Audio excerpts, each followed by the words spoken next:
Assalamualaikum warahmatullahi wabarakatuh. Selamat pagi, siang, sore, atau malam. Sebelumnya perkenalkan, nama saya Gina Syafina Syarani, NRP 05211 dan 40142 dari Departemen Sistem Informasi Fakultas Teknologi Elektro dan Informatika Cerdas. Pada video kali ini, saya akan mendemonstrasikan modul 3 Machine Learning, Amazon SageMaker Challenge Lab, Predicting Airplane Delay.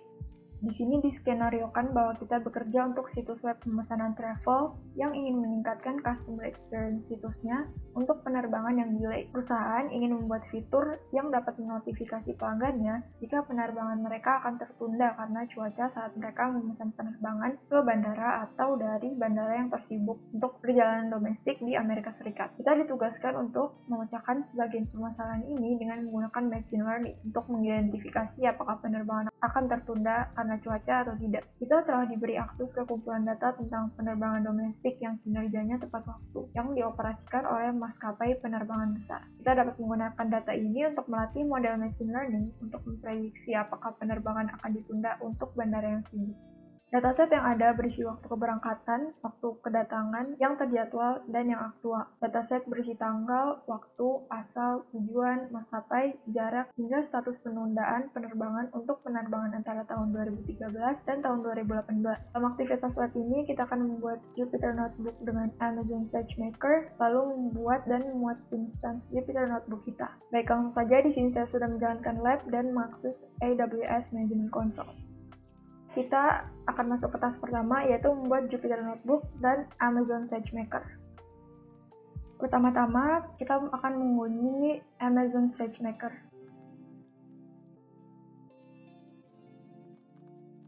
Dari navigasi bagian kiri, kita pilih Notebook Instances pada section Notebook. Di sini kita akan membuat notebook instance. Jadi di sini kita mengklik pada Create Notebook Instance.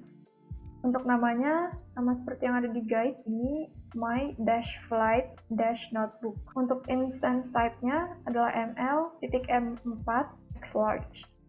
Selanjutnya untuk additional configuration, di sini volume size in gigabyte-nya isi dengan 25. Untuk life cycle configuration-nya, kita memilih yang ini, ML pipeline. Selanjutnya kita langsung saja create notebook instance. Nah, notebook yang sudah kita buat tadi akan ada di notebook instance di sini. Statusnya sekarang adalah pending. Nantinya, ketika statusnya in service, kita dapat berlanjut ke step selanjutnya. Jadi di sini kita menunggu saja sampai statusnya in service. Baik, di sini dapat dilihat bahwa statusnya adalah sudah menjadi in service. Dengan itu kita dapat melanjutkan ke task yang kedua. Kita akan membuka instance Jupyter Notebook kita. Nah, di sini kita select radio button ini, lalu pada actions kita klik pada Open Jupyter Lab.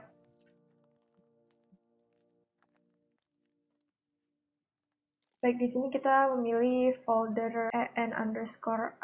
Ini kita akan ke flight delay libstudy.ipynb. Dan dari sini kita akan mengikuti instruksi dari notebooknya.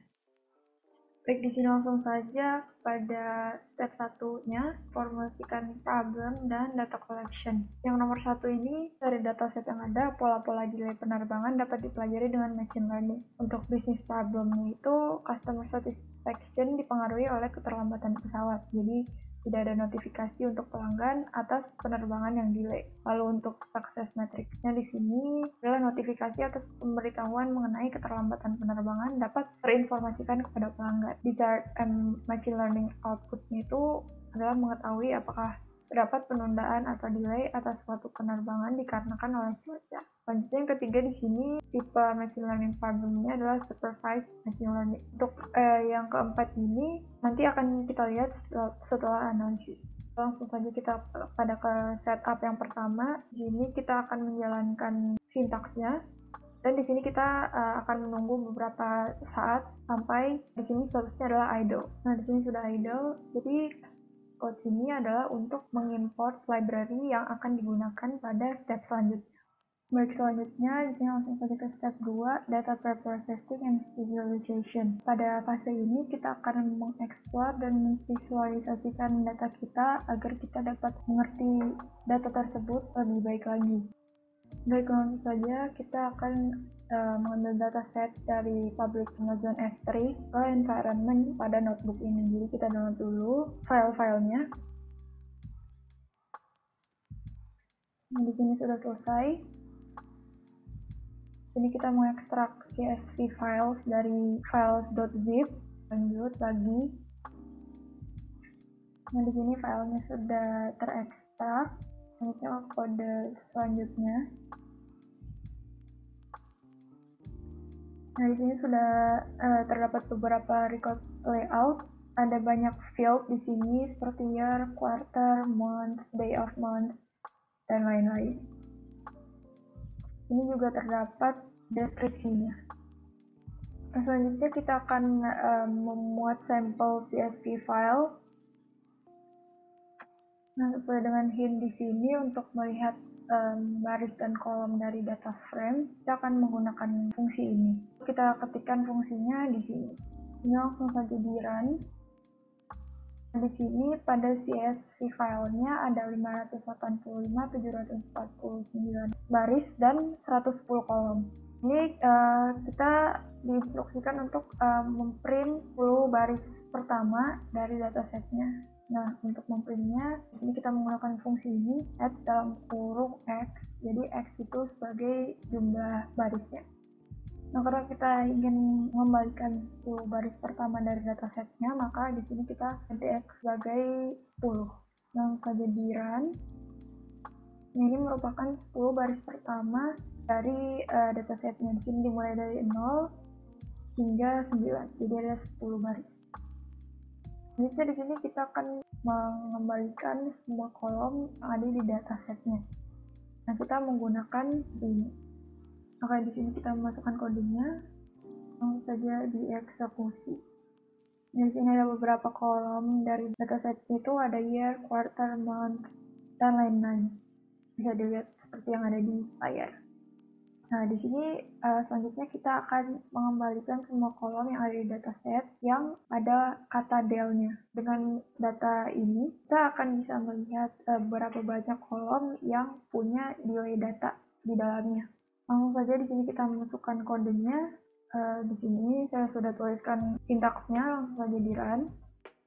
Nah, di sini kita dapat melihat kolom yang ada del-nya itu ada depth delay minute, depth del 15, departure delay groups, dan lain-lain. Nah, selanjutnya di sini kita akan menjawab ini, berapa banyak baris dan kolom yang dimiliki di datasetnya, berapa banyak tahun yang termasuk dalam datasetnya, lalu nomor 3, apa date range untuk datasetnya, lalu yang keempat, airline mana yang ada di dalam datasetnya, lalu origin dan destination airport mana yang tercover dalam datasetnya. Nah, kita akan masukkan kodenya di sini saja. Ini langsung saja dieksekusi atau di run. Nah, di sini baris dan kolom ada 585.749 dan kolomnya ada 110. Years di dataset ada 2018, month covered in this dataset ada 9. Date range untuk data ini dari 2018 sampai 2018-91 sampai 2018-99-30. Untuk airlines-nya ada seperti ini. Lalu origin airport yang ada di dataset adalah sebanyak segini. Untuk airports yang ada di dalam dataset adalah sebanyak ini.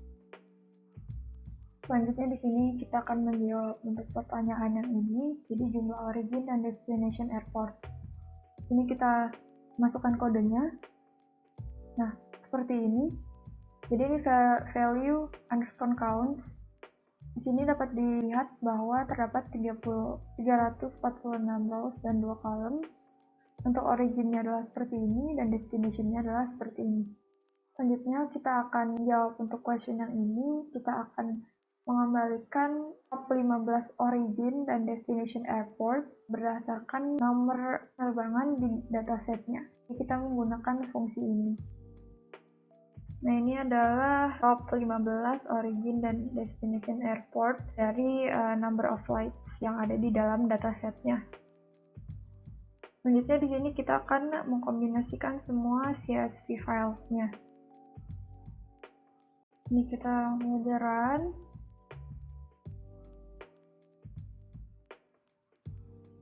Di sini statusnya ada busy, kita akan menunggu 5-7 menit untuk menyelesaikannya. Kalau di sini sudah idle dan si Asvis sudah di merge dalam 4,83 menit. Di sini kita akan load datasetnya terlebih dahulu. Lalu di sini saya sudah menuliskan kodenya data.head5. Di sini untuk memprint 5 record pertama. Di sini ada 5 record sebagai outputnya. Nah, selanjutnya di sini kita akan kembali menjawab pertanyaan yang ada. Untuk pertanyaan pertama, berapa baris dan kolom yang dimiliki oleh datasetnya. Lalu pertanyaan kedua, berapa tahun yang ada di datasetnya. Yang ketiga, date range untuk datasetnya. Lalu yang keempat, airline yang mana saja yang ada di dalam datasetnya. Lalu yang terakhir, origin dan destination airport mana saja yang ada di dalam datasetnya. Langsung saja kita masukkan kodenya. Jadi langsung saja kita jalankan kodenya. Ini terdapat output yang dihasilkan. Untuk baris dan kolom ada 1.658.000 sekian dan 20 kolom. Untuk tahunnya ada 2016, 2014, 2015, 2017, dan 2018. Untuk bulannya ada bulan 1 sampai bulan 12. Untuk date range-nya 2014, bulan 1 tanggal 1 sampai 2018, bulan 12 tanggal 31. Untuk airlines yang ada di dataset ini adalah seperti ini. Origin airports-nya adalah seperti ini, dan destination airports adalah seperti ini yang ada dalam database-nya. Nah, selanjutnya kita akan menggunakan rename method untuk merename kolom ARRDL15 ke is_delay. Jadi sini kita masukkan kodenya, lalu dieksekusi saja seperti itu.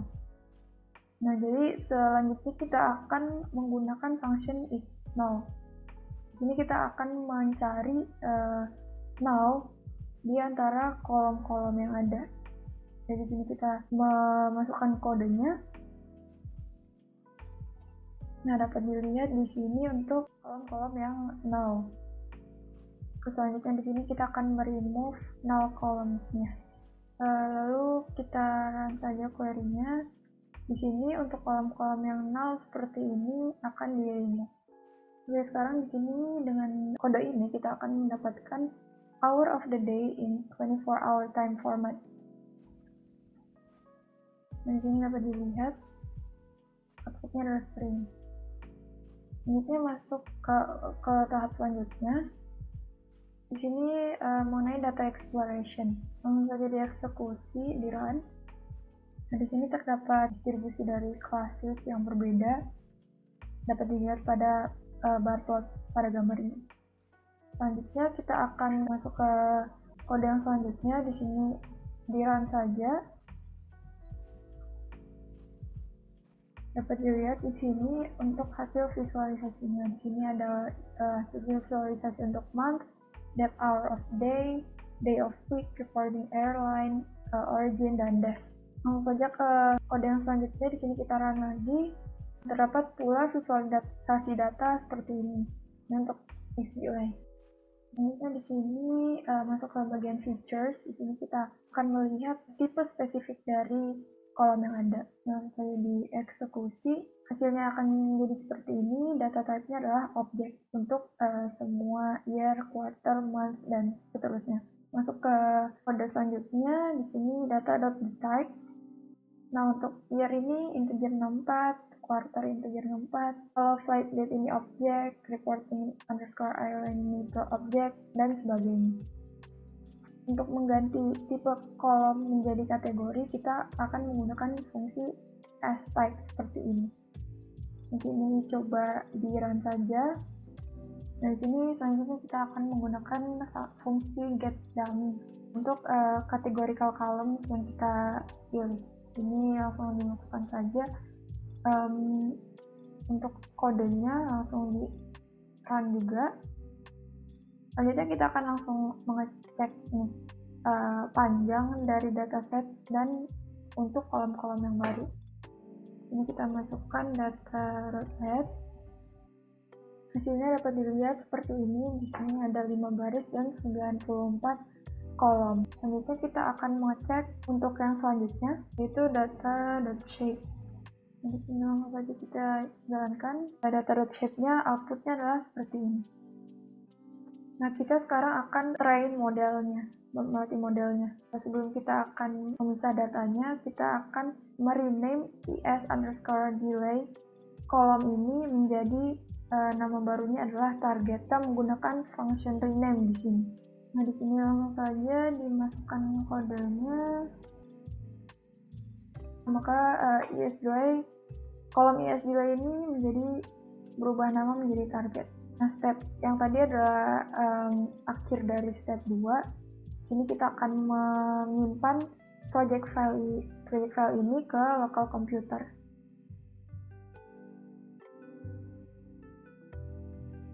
Selanjutnya masuk ke step 3, model training and evaluation. Oke, di sini kita akan men-split datanya menjadi train data, validation data, and test data dengan menggunakan scalar.model. Nah, ini. Selanjutnya kita akan mengkonfig database kita, lalu kita akan menguploadnya ke S3 bucket. Untuk train test splitnya langsung saja dijalankan. Ini nantinya akan mereturn nilai train, validate, dan test. Nah, sampel answer-nya seperti ini. Nah, yang di atas ini diharapkan akan seperti itu outputnya. Kita jalankan saja. Nah, untuk outputnya adalah seperti ini. Selanjutnya masuk ke baseline classification model. Sini kita masukkan kodenya lagi. Langsung saja di run code-nya. Nah, di sini kita akan create train, validate, and test records. Sini kita akan membuat record untuk train, validate, dan test. Di sini kita akan train model di dataset yang baru saja kita upload. Kita akan masukkan kode di sini, masukkan saja classifier estimator-nya, lalu dijalankan seperti ini. Ini kita menunggu lagi sampai kode underscore Python 3 ini idle. Selanjutnya di sini sudah selesai untuk training job dari training modelnya. Selanjutnya langsung saja masuk ke model evaluation. Di sini pertama-tama kita akan melihat matrix untuk training job. Langsung saja di sini di run. Nah, ini ada metric name beserta value-nya. Selanjutnya kita akan bekerja dengan code-code ini. Jadi kita akan men-setup beberapa fungsi yang akan membantu untuk load tes data ke Amazon S3 dan akan melakukan prediksi dengan menggunakan prediksi batch function. Batch prediction ini akan mengurangi biaya karena instance itu hanya akan berjalan ketika prediksinya dijalankan di tes data. Sini kita akan mengganti lab bucket name dengan nama bucket kita. Untuk melihat lab bucket name kita masuk ke AWS Management Console. Di sini kita pergi ke S3.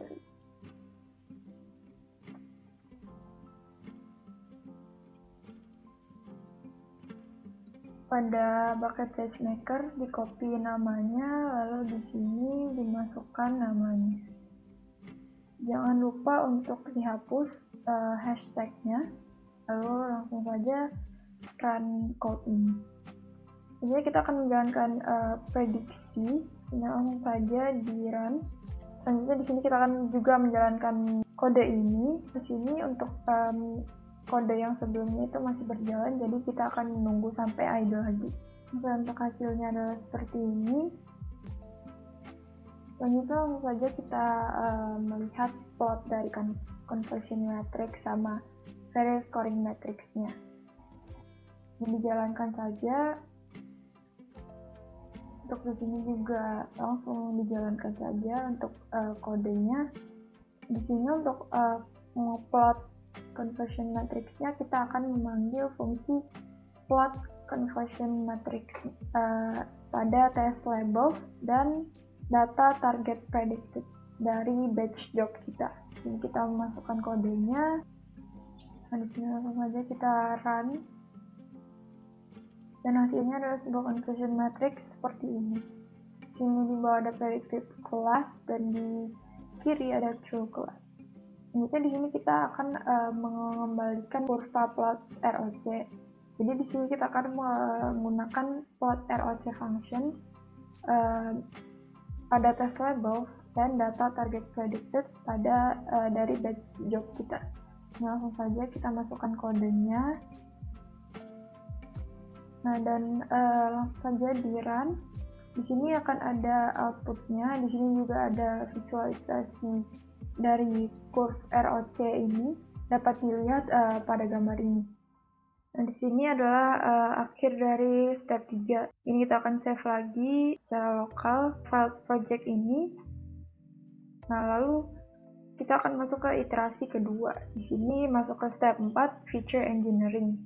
Di sini akan ada dua fitur yang ditambahkan, yaitu holidays dan weather. Di sini kita akan masukkan kode kita. Nah, jadi isHoliday ini merupakan variabel boolean di mana itu merupakan holidays untuk tahun 2014 sampai 2018. Ini langsung saja di run. Selanjutnya di sini langsung saja lagi di run. Kode ini adalah untuk mendownload seperti ini. Nanti kita di sini mengimpor data tentang cuaca yang di prepare untuk airport codes pada datasetnya. Di sini kita langsung saja menjalankan kodenya. Di sini kita membuat sebuah kolom bernama airport. Selanjutnya di sini kita akan buat kolom month, ada kolom date. Nah, hasilnya adalah seperti ini. Di sini kita langsung menjalankan saja kolom snow dan SNWD ini. Untuk setiap missing values-nya kita cari menggunakan fill_na. Jadi kita untuk mengecek missing values untuk semua kolomnya ini kita menggunakan fungsi isna seperti ini. Jadi langsung saja dijalankan dan hasilnya adalah seperti ini. Selanjutnya di sini kita akan mengembalikan indeks dari baris yang memiliki missing values untuk T_average, T_max, dan T_min. Nah, di sini kita menggunakan fungsi isna yang tadi. Ini kita masukkan kode kita seperti ini, langsung saja di run. Outputnya adalah seperti ini. Nah, selanjutnya kita akan menggunakan group by function untuk mengagregasikan variabel dengan min value. Kita masukkan kode kita, nah seperti ini, lalu langsung di run saja. Hasilnya adalah seperti ini. Jadi kita akan melakukan merge min datanya dengan weather data. Di sini langsung saja kita jalankan. Nah, selanjutnya di sini kita mengecek missing values. Langsung dijalankan saja juga. Untuk outputnya adalah seperti ini. Kita akan melakukan draw untuk station, month, T_average, T_max, T_min, T_max, dan seterusnya dari dataset yang ada. Nah, di sini kita execute aja. Ini juga saya dijalankan. Nah, di sini kita akan menjumlahkannya dan dia mengembalikan 0 di sini. Ini kita ingin mengetahui kolomnya. Nah, di sini outputnya adalah seperti ini. Ini adalah kolom-kolom dengan data type object. Selanjutnya di sini kita akan convert categorical datanya itu menjadi numerical data dengan menggunakan one hot encoding. Jadi di sini kita langsung saja di run. Untuk yang ini juga di run saja. Ini kita akan mengecek kolom barunya. Nah, di sini untuk datasheet-nya outputnya adalah seperti ini. Kita mengecek pada data kolomnya juga.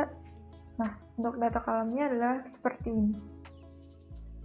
Selanjutnya kita akan merename kolom isDelay ke target lagi. Di sini kita menggunakan kode yang tadi. Selanjutnya di sini kita buat training set lagi. Kita akan menggunakan fungsi split data. Dijalankan. Dan hasilnya adalah seperti yang di highlight ini. Selanjutnya masuk ke new baseline classifier. Di sini kita akan melihat apakah fitur yang baru tadi menambahkan kekuatan prediktif kepada modelnya. Seperti ini, langsung saja di run. Selanjutnya di sini kita langsung menjalankan kode ini juga. Nah, tadi itu kita membuat model dengan 3 dataset. Ini kita akan train model tersebut. Langsung di run saja. Nah, di sini kita akan menunggu beberapa saat lagi hingga kode ini selesai dieksekusi. Oke, sudah selesai dan hasilnya adalah seperti ini. Lalu selanjutnya kita akan melakukan batch prediction dengan menggunakan train model yang baru tadi. Langsung saja kita masukkan kodenya lalu di run. Nah, di sini mungkin kita akan menunggu lagi hingga beberapa saat. Oke, di sini sudah selesai, jadi kita langsung saja pada task selanjutnya. Di sini kita akan memasukkan kode lagi untuk conversion matrix-nya di run. Nah, lalu kita akan melihat visualisasi conversion matrix seperti ini. Selanjutnya kita akan memasukkan kode untuk ROC curve-nya. Kita jalankan saja. Nah, di sini adalah ROC curve-nya dengan bisa dilihat dari foto ini. Nah, di sini dapat dilihat bahwa linear modelnya itu hanya memperlihatkan adanya sedikit peningkatan pada performanya. Nah, di sini kita akan mencoba SGBoost model. Nah, oke, di sini kita akan menggunakan training set variables-nya dan menyimpan hal-hal tersebut dalam CSV file. Lalu kita akan men-store bucket name-nya kepada variabel. Di sini kita membutuhkan S3 bucket name. Lalu di sini ada keterangan mengenai prefix-nya. Nah, selanjutnya di sini kita menggunakan AWS SDK for Python untuk mengupload model ke bucketnya. Jalankan. Di sini kita akan membuat record set untuk training dan dataset validation. Jadi kita menggunakan SageMaker input, training input. Ini langsung saja di run. Kita akan menunggu terlebih dahulu karena ternyata eksekusinya belum selesai. Baik, di sini dapat dilihat hasilnya adalah seperti ini. Selanjutnya kita akan menggunakan batch transformer untuk model baru kita dan mengevaluasi model tersebut pada tes datasetnya. Untuk code-nya di sini juga langsung saja di run. Kita akan menunggu lagi. Oke, bisa dilihat bahwa hasilnya adalah seperti ini outputnya. Lanjutkan saja, kita akan mendapatkan predicted target dan test labels-nya. Nah, di sini kita akan mengkalkulasikan value yang diprediksi berdasarkan dari threshold yang sudah didefinisikan. Dan hasilnya adalah seperti ini. Lalu kita akan memplot conversion matrix untuk target predicted dan test labels. Di sini kita memasukkan kode kita, langsung saja di execute. Hasilnya adalah conversion matrix seperti ini, dapat dilihat. Nah, itu kita akan memplot ROC chart-nya. Nah, di sini dapat dilihat untuk ROC chart-nya seperti ini. Selanjutnya di sini masuk ke hyperparameter optimization atau HPO. Di sini mungkin kita akan langsung mengeksekut code-nya saja. Lalu di sini kita akan menjalankan kode untuk machine learning ini.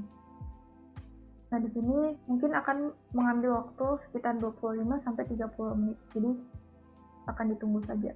Nah, karena untuk machine learning ini sudah selesai, langsung saja untuk melihat di SageMaker. Seperti juga di sini training completed beserta totalnya. Dan di sini statusnya completed. Balik ke Jupyter Lab, kita execute ini. Saat ini di execute, di sini kita menggunakan base estimator, outputnya akan menjadi seperti ini. Selanjutnya kita aktifkan kode kita di sini, masih dengan menggunakan base estimator ini. Nah, mungkin ini akan ditunggu juga untuk beberapa saat. Oke, di sini sudah selesai untuk trainingnya. Lalu selanjutnya kita menggunakan batch transformer untuk model baru kita dan kita akan mengevaluasi model pada tes datasetnya. Lalu mungkin kita akan menunggu beberapa saat. Ini sudah selesai untuk execute-nya, kita langsung next saja. Jadi di sini kita mendapatkan predicted target sama test tables-nya. Ini dapat dilihat hasilnya adalah seperti ini. Lalu kita akan masukkan kode untuk plot conversion matrix-nya untuk target predicted sama test labels-nya. Oke, saat saya ingin mengeksekusi untuk melihat conversion matrix-nya di sini, terdapat sebuah kesalahan di mana tadi kernel saya itu cara tiba-tiba reconnect sendiri. Dengan ini, ROC chart-nya juga tidak bisa dilihat. Pada intinya, conversion matrix-nya akan seperti ini. Dan dari conversion matrix ini akan ada perbedaan dari conversion matrix yang sebelumnya kita munculkan. Kalau untuk ROC chart-nya di sini terdapat perubahan pada negative predictive value-nya. Hal ini tentu berbeda daripada yang sebelum-sebelumnya, di mana untuk angka 81 ini menunjukkan bahwa untuk weather sama holiday itu merupakan suatu variabel yang berubah-ubah. Maka untuk value tersebut mencapai angka tersebut. Di sini dapat dilihat gambarnya seperti ini. Kita langsung masuk ke conclusion saja. Di sini kita sudah beriterasi melalui banyak training dan mengevaluasi model kita. Di sini saya memahami bagaimana memproses dataset, mempraktekkan eksplorasi data analisis, dan membangun baseline model. Lalu di sini juga saya mengetahui dan belajar cara melakukan optimasi hyperparameter. Dari lab ini saya juga dapat mengetahui cara membandingkan performa model yang dibangun. Mungkin untuk lab ini seperti itu saja. Nah, kita sudah terakhir itu mengikuti instruksi dari notebooknya pada Jupyter tadi. Untuk sekarang demonstrasinya labnya telah selesai. Terima kasih atas kesempatannya. Kurang lebihnya mohon dimaafkan. Wassalamualaikum warahmatullahi wabarakatuh.